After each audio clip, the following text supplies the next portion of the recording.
without Greg Hanna, my co-host, but I have a question for my guest at the end. So I'm excited to welcome, we all know him from the Breakfast Club and much, much more, John Kapelos. John, thanks for stopping by. And you know what? We're going to just jump right into specifically enough Breakfast Club, your acting career. What do you think you're best known for? What do you think the biggest thing is? I mean, because after Breakfast Club, you've done many other things as well. Is it depend? Well, I think it is. It depends on, what's been seen the most. And I would have to imagine The Breakfast Club, 16 Candles, Seinfeld, Roxanne, Internal Affairs, probably in that order. Maybe, where you have a substantial part. I was in Shape of Water, where if you blink, you miss me. But yeah, those movies, and certain TV shows, like I did The Umbrella Academy, Oh, you and did? What were you in the Umbrella? I love the Umbrella Academy. I was in the second season. I played, oh gosh, I always forget his name. The club owner who shot Lee Harvey Oswald. Oh, really? Come on, John. I'll remember his name by the end of the podcast. Come on, I should remember his name. Oh, Jack Ruby. Oh, yeah. Oh my gosh. Wow. I'm a huge With fan. these I'm walls waiting. behind me, I'm forgetting it's Jack Ruby. I'm waiting to another season of this. When is that happening? I don't know. I don't know myself. I'm out of the show. I just did that one episode or one season. But it's a mystery. I see. I knew you recognized it's see my fiance Vanessa and I, she laughs every day. Every show we watch, I've interviewed one person in it. Isn't that pretty amazing? That in my career of interviewing people, I think it's for somebody who's done this independently. I've owned the show the whole time, never worked for anybody. And I have done this, and I'm like, oh, I've interviewed that person from that show. I've interviewed that person from that show. And I said, you know what? This guy looks familiar.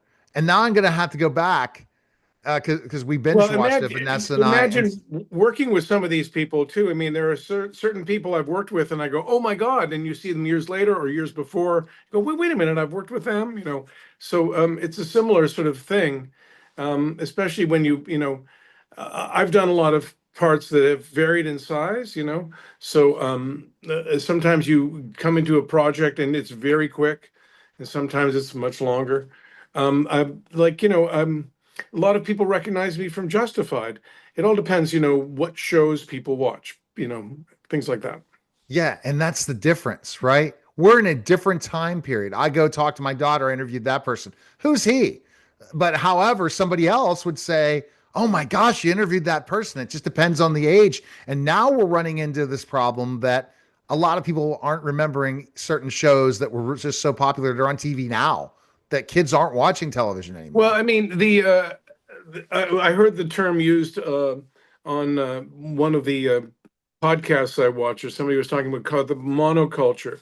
Now, in the older days, when you had three networks and the studios and things, it was more of the monoculture. So people like all saw Star Wars, or they all, and now we have a much more fragmented media environment. So I asked a friend of mine's daughter the other day, we're out to dinner. I said, "Who do you love in the movies?" And I was expecting somebody that I knew, but I know Zendaya, but that's who she said. And I said, from Euphoria.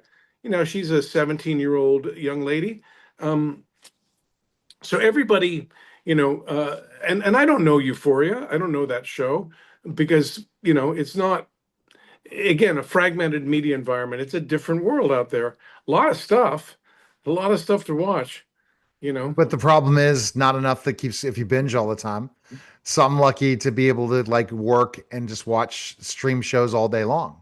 And I work from home with my business, and I'm lucky as heck that I get paid to, strategize and do different things and, different paperwork and work with AI and all that stuff while I have streaming shows in the background, and I get to just watch all of them. And it's, as a consumer, I have to say, and maybe because I have Prime or Hulu and Disney and Netflix, and me too.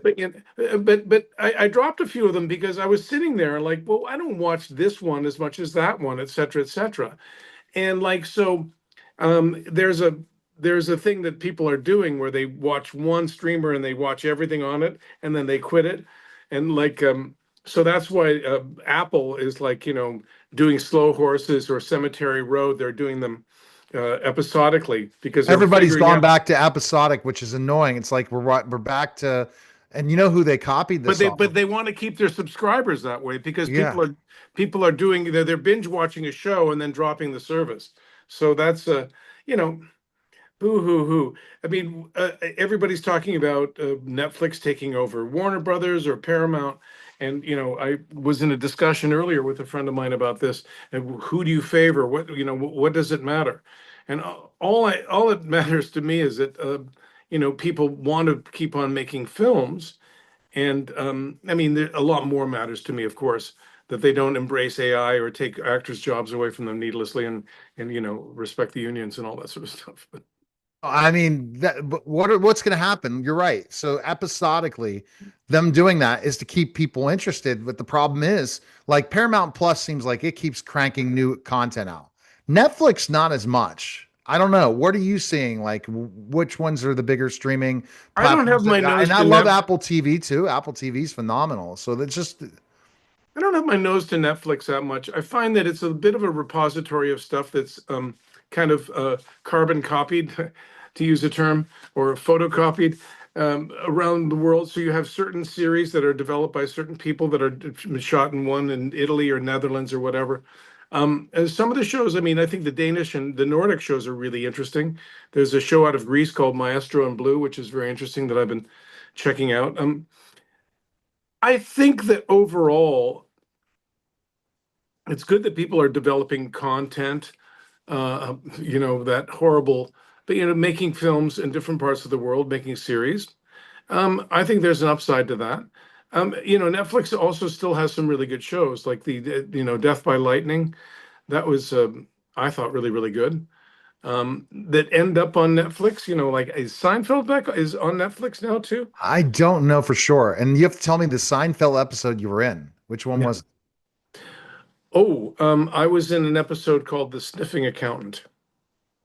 Okay. All right. Okay. And what was your role? And then I'll remember completely because I've watched I almost every was the Seinfeld I episode. was the sniffing accountant. Okay. How cool is that? Do you think that that show is one of the shows you just get recognized?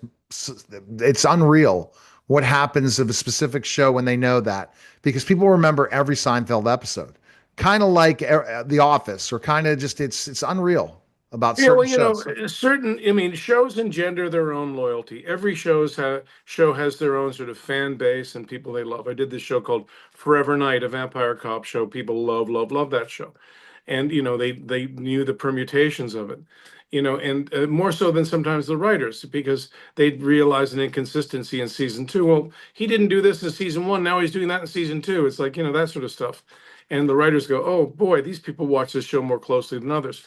And you have, Seinfeld aficionados, people that love, love, love Seinfeld. And then there are people that, I say, well, what have you done? What have you done? They'll ask me. And I'll go, well, I did teenage movie. Oh, I don't watch teenage movies. I did Seinfeld. Oh, I don't watch sitcoms. Okay. So there are people that also pride themselves on what they don't watch, right? Oh, I would never watch a soap opera.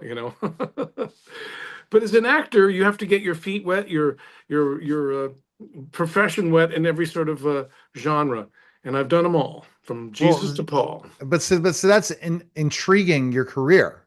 Everyone, you always kind of coin yourself Breakfast Club, really, John, or in your Wikipedia, you do. Well, And the yeah. fact of the matter is, you just mentioned a couple shows, like, oh my gosh, and I'm like, you were in that, and it just gets the juices going. A working actor, that's the definition of you in a lot of Yeah, ways. I mean, and also people get hung up. I mean, the marketing and the publicist, and of course, it's good for the career that people say, expose, say these sort of things are your high points. But for an actor, for myself, it's about the process or the process, as they would say in Canada.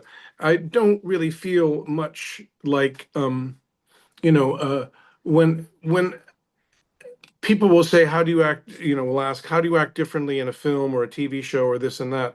And it all depends on the material. I never phone it in, and I never gauge my work to to a specific medium. Oh, this is a movie, so I'm going to behave like this, or this is, you know, it's always about the behavior and the process.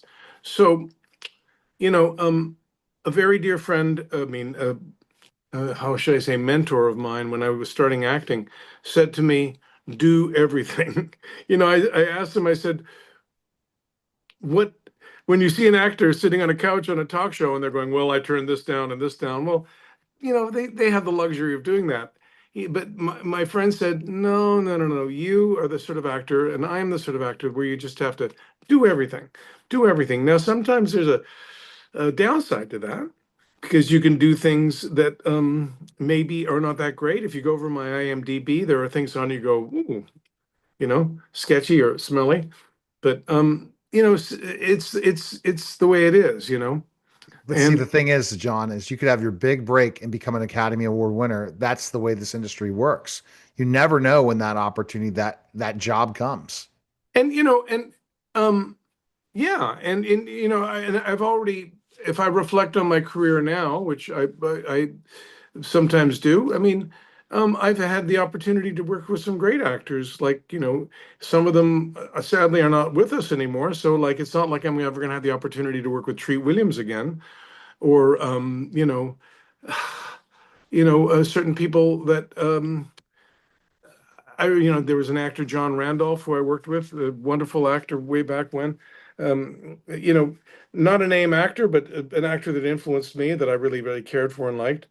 People influence you, and I'm sure you can reflect in your career, the little moments when you know, that's why when I go to Carl the janitor, um, no character is too small. There are people like the school janitor or the person, that can influence people in their lives. So when John Hughes said, "Hey, do this movie, do this part," it's like, well, it's how many pages or this and that.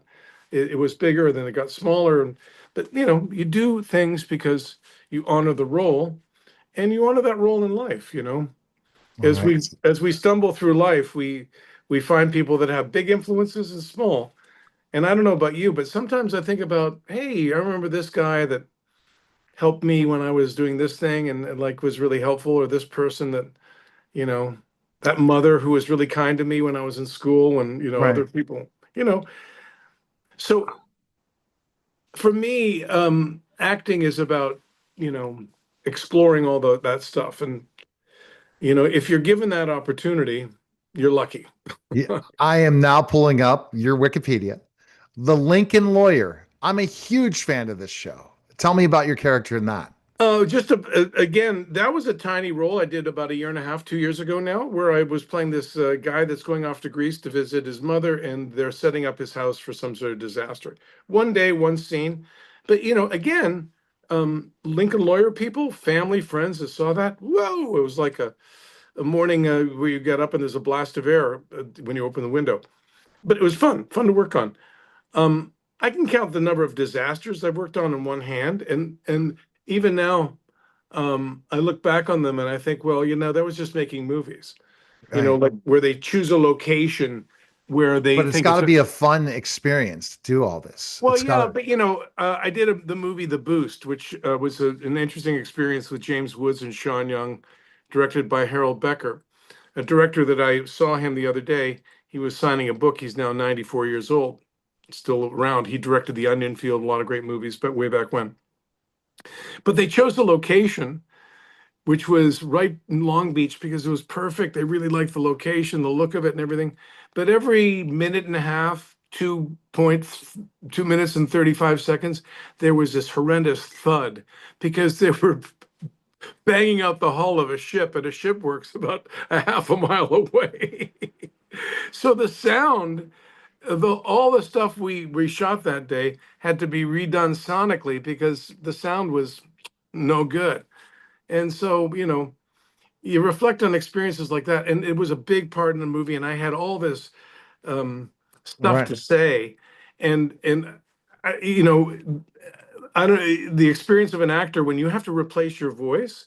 It's a very delicate operation, A, and B, it never sounds the same. They're getting better at it nowadays, but looping a voice where you replace your dialogue after, man, And how that do can they do be. it now with the rules with AI? Because you can do it very easily now. I can do it even with my Descript where I edit my podcasts. and be Right. able to, Well, the rules are the actor has to do their own voice and have to replace their own voice. but it still could be done with AI, right? Where the AI generated of you. Where AI what? AI can regenerate your voice now and be able to plug it into a spot. Yeah, That but I think the Screen Actors Guild rules prohibit that. That actor has to do it live and they have to put it in. So, really? Oh wow. well, I think there are a lot of AI rules that are put in place now. Yeah, the software and all that stuff's galloping ahead. I'm hoping that they have you know, there's software that's on the market where you can simultaneously dub a newscast that's in German into English and have their lips change like that. You can put it into any language, so you'll have a menu of languages, and you'll be watching a newscast from, let's say, the Netherlands, and they're speaking Dutch, and you can say, "Geez, I really want to hear this in French," so you change it to French, and their lips and everything will All right. change. So all that technology's there, and it's a question of the legal people at my dear union, the Screen Actors Guild, to figure that out. What do you think of the whole Disney thing with OpenAI? That can break things, break the whole contract, couldn't it? By what Star Wars and Disney going over to OpenAI to Well, they're license kind their of they're stuff? kind of opening the toy chest and saying, "Hey, play with the toys."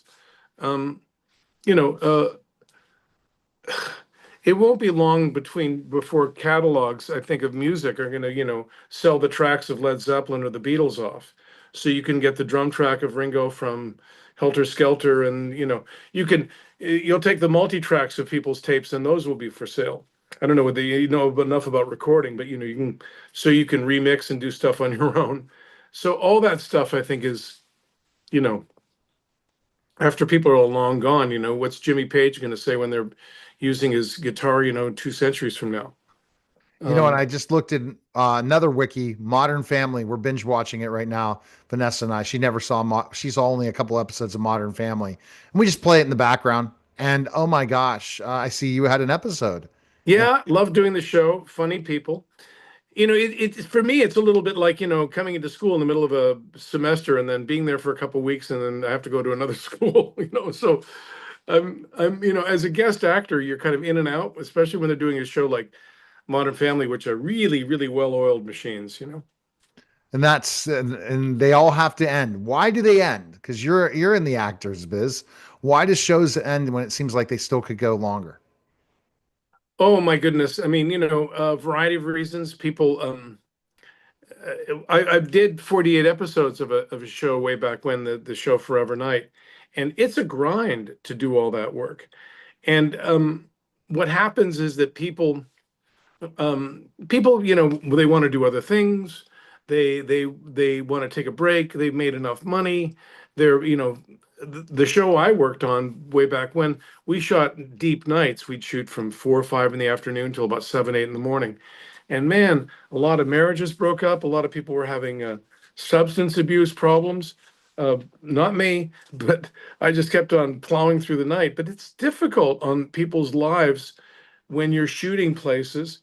I'm about to go up in January up to Winnipeg to work on a project, and like it'll be minus 19 degrees below centigrade that it was 3 weeks ago when I was there. And you have to spend time away from family, friends for a long time to be on location. So to be on film shoots or TV shoots. So, and even when you're shooting in Los Angeles and you're going to the same place every day for years, people say, well, I've had enough. I need to spend more time with my family, or they just want to do other stuff, or the show jumps the shark, and a lot of shows I think go on too long. I mean, do we really need to see another season of The Simpsons? That's never gonna end, right? Because that predicts the world, right? This is all you watch Simpsons, you know what's gonna happen next. What is your Yeah, thoughts on yeah, that? I know, but but I grew up and we had how many 3, 4 seasons of the Flintstones. That was enough. There was I only think, 3 or 4 seasons. That's it. yeah, but I think, yeah, your generation, you get super saturated with stuff, and I also think that you can milk the cow only certain long enough. I mean, Dan Castellaneta is a wonderful guy. He was a fellow Second City colleague. He's the voice of Homer Simpson. God bless him. He can do Simpsons from here to eternity. And they'll be using his voice long after he's gone, I'm sure too. Yeah, I had But the voice of Bart Simpson on my show. So yeah, Yeah. So, But and really, I think sometimes we get super saturated in the market with too much stuff, and that's why I'm not a big fan of sequels and sequel mania. I think a lot of that stuff is bereft of ideas, but that's just a personal opinion. What do I you, know? I'm just a small cog in the industry. but you never know. You never know what's your next job. So, what are your latest projects? Without saying Um, anything, yeah. well, I have a film that producers are looking at now, and they that I've written with two other people, and we're hoping that they are serious about the project. So far, they have indicated that they'd like to do business, and so in the new year, I hope we're going to start negotiating to put that film together. It's a small movie compared to others. It's and a comedy, a dark comedy, and then I'm got a long form series that I've been working on that I'm the story editor on that's been written by a couple of other guys, and that's called The Mayor of Koreatown, and we're looking to find a streamer and a place to put that. And I'm playing John Hamm's father in a show. So But you can't mention that yet, right? the working title of it is Shortwave, but they've made me sign an NDA, which where I can't talk about all the other stuff. So, and like if I had a buck for every NDA I've signed, it's like, so no, you can't put it on the internet. You can't talk. I never talk about that anyway. So I kind of like enjoying it to come out and then people go, oh, that's cool. So you'll be the first to know on Facebook. I'll send you a message. That's definite, especially I'm working with a streaming network called Radiate TV that we're building out right now. I'm doing some fractional CMO work for them. And I'm What's also fractional working CMO work? fractional CMO, chief marketing officer. So, so Oh man, basically I I have an thought you fell and agency. hurt So yourself. I have an agency and as a fractional, meaning I work for other clients, but I offer Shit. CMO work where I'll work with a lot of the projects, look at the whole thing. I'm helping them distribute lots of content to Radiate, especially podcasting now, bringing all these video podcasts to the network. We're trying to flood them. We're working at the other marketing side. We're creating another podcast. And I'm also working with one of his other distribution companies called RSG, which is Ready, Set, Go Distribution, where they distribute films and stuff like that and that nature. So I'm getting in an industry. I interviewed people forever. Go figure. And that's what I said about the power of podcasting. You never know who you're going to meet next, and you never know what relationship's going to come from it. And the opportunities always come. I could literally be like slowing down, and all I have to do is do a few interviews, talk to a few people, and bam, I'm busy again, meaning busier. I'm so swamped now. But that's the power of podcasting. And I try to teach everyone you're doing podcasting wrong. You're looking at what monetization I can get from these ads. No, make connections, make Yeah. deals. Where is your business? How can you build your business, product or service through building a platforms like this? And it's unbelievable. Gives anyone an opportunity, which I think is a fair thing. Yeah, I But mean, connections are what it's all about, and I agree with that. The issue I saw with a podcast that I like to watch is that a lot of podcasts are being cloned by AI people outside of the country, and they're using people's content. It's happening to several places where podcasts that are really well done and monetized are now being cloned, and oh my, so wow. you got to watch out for that. YouTube needs to pick up its regulatory measures in that regard because I think it threatens AI, which I think AI is everybody's fascination right now. It's an amazing thing, but it also has the potential to be to do stuff like that, right? No, serious So problems. it can If you take you and all your content apparently, and revoice it, give you an AI character, and actually take exactly all your interviews and repackage them and put them on a different site. And now they're selling your interviews that you've done and your content, but it's under a different thing. So you got to be really careful about content and content stealing. And I Yep. think, and we talk about the voice thing and all those things. I think the best thing an actor such as myself can do right now, especially in the later part of their careers and lives, is to digitize themselves and make sure that their family has all that information, so that in the future, if they say, well, we want to use John Kapelos and the 2020, 2079 version of Breakfast Club, the thousands, the 100th anniversary of it, the 2084, I guess it would be. Um, you know, so that stuff, yeah, we marvel at it, and I think it's wonderful, but it's a little bit like nuclear energy, and it's got to be. Oh, it's the most dangerous thing in the world. If you listen to a podcast called Diary of a CEO, he had somebody on that was really warning people about the dangers of AI. And I hear this stuff and I agree. Absolutely. Yeah, the And people as that my can make, agency, if I don't learn it, I will fail. and if you However, it's sad because it's going to take a lot of people's ta- livelihoods away.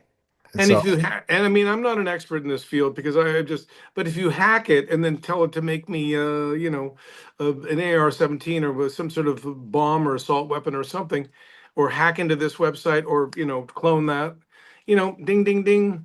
So, the democratization of yeah. information, right? Yeah, if you tried Sora, where you can now cameo yourself, so I can invite you to Sora, it'd be pretty cool. And you could cameo yourself as your image in different videos, and you could be anywhere you want to be, all these different places. And it's the next social media platform that should do really well. It's still in its beginning phases called Sora. And it's part of their video AI generation, but now they have it where you can put other characters in, you can put your dog in it, you can put all these different things in a video, and you could create these unreal videos doing it, but it's a social media platform now. So it's unbelievable where things are going. It's probably the next TikTok, who knows? But it's in its opening phases. Well, acquaintance told me that he has a somebody he knows who fancies himself a songwriter, and he has AI generated lyrics that he puts into an AI generated a music platform that makes the song, creates the thing, and he has this avatar of a rock personality that he has, and he puts these songs up on Spotify, and he's got more listeners than I do on Spotify, and I have a legitimate album out on Spotify, so there you have it. And so it's so many different things. The base thing is in learn AI. This is the thing that they should have done when they rolled everything out 2.5 years ago. Provide education for everybody. They put it in your schools. Let people understand how to do it. I'm going to be doing a podcast with my clients Wednesday where we're going to use the free version of ChatGPT because the paid version and the higher paid version gives you better answers than the free version. And Right. we're going to ask questions without giving any format on taxes. Now, if you put the right input output, you're going to get the right answers. But it's going to be funny the answers they're going to get because everyone thinks if you ask AI it, it's gospel. No, it's not. You need to be very intelligent in your prompts. You got to be putting the right information in to get the right input output, garbage in, garbage out. And people are using AI and thinking, "Hey, it's working," and they literally don't know how to use and run the engine. So, Yeah. It's going to be fun to figure it all out. exactly. So my final question for you, because my co-host Greg Hanna couldn't make it, is a very deep question. You ready for this, John? So tell me, what's the most important thing in life you've ever learned?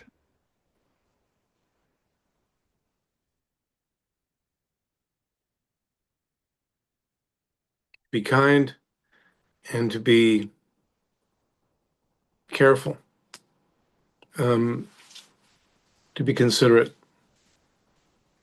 and to be.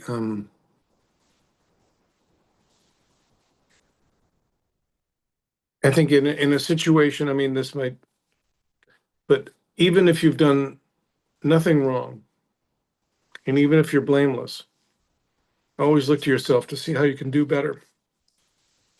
My mother, when I crossed the street as a child, and maybe a car would come through the intersection, and I was going through walking properly, I'd look both ways and stuff, and the light was green, and I was doing all the right things, but the car still careened and almost hit me. My mother would say, "Okay, well, what did you do wrong? How can you improve that?" Well, maybe I should have walked a bit slower. Maybe I should have, you know, you can always um, get better. And I think that aspirational it's something that I think I was taught, but I think I've learned as I sort of reflect on it and get, um, that that maybe my career reflects this, but that good work um, should that often goes unrewarded. It doesn't matter as long as it makes you, um, fulfills you and gets you going. That's powerful. Now, so John, this is conversation. I had no idea where we went. I'm glad because it's completely different than I'm gonna have to go find our interview on the radio 12 to 13 years ago. Where can people follow Oh, you? Because I'm I'm gonna have sure. to, I'm gonna I'm shoot sure you. I I'm gonna was. shoot you that interview because I keep all my stuff. I'll find it somewhere. That's what's crazy. I have to dive deep and say Well, I we interviewed we that person and I go try to find it. I don't have it all archived because I take do so many things. Go ahead. take a look at my IMDb, watch a few things, come back and ask me the questions about Doctor Detroit. I really, really, I'm a huge there. fan of Dr. Troy. I love it. Yeah, you can ask me about all the little things I've done, all the droplets. Well, one of my favorite films is Internal Affairs, best film I think I've ever been in. We didn't Wow. talk about that. There's so much more in No, this there is, John. career you But could just. but you're going to work together, I believe, because of you looking to create films. We have, I'm working with people who are funding movies, all these different things. I'm not just the average person that messages you on Facebook. Trust me on that one. You're And not just the average person, period. So let's just leave it that. but I appreciate it, John. Thanks again, man. And we'll talk I soon. All get right. that T-shirt, not the average person. Yeah, I love that. Well, I'm 6'10" legitimate and 300 pounds. So, all Yeah. right. As All Mae right. West would say, forget about the 6 feet. Let's talk about the Where do you 10. live, John? What area of the country? Um, it's a secret. It's a little place called Hollywood, California. Oh, I don't yeah. know if you've ever heard of it. Never heard of it. All right. Yeah. See you, John. Appreciate it. All right. You're listening and watching the special simulcast of the Neil Haley Show. And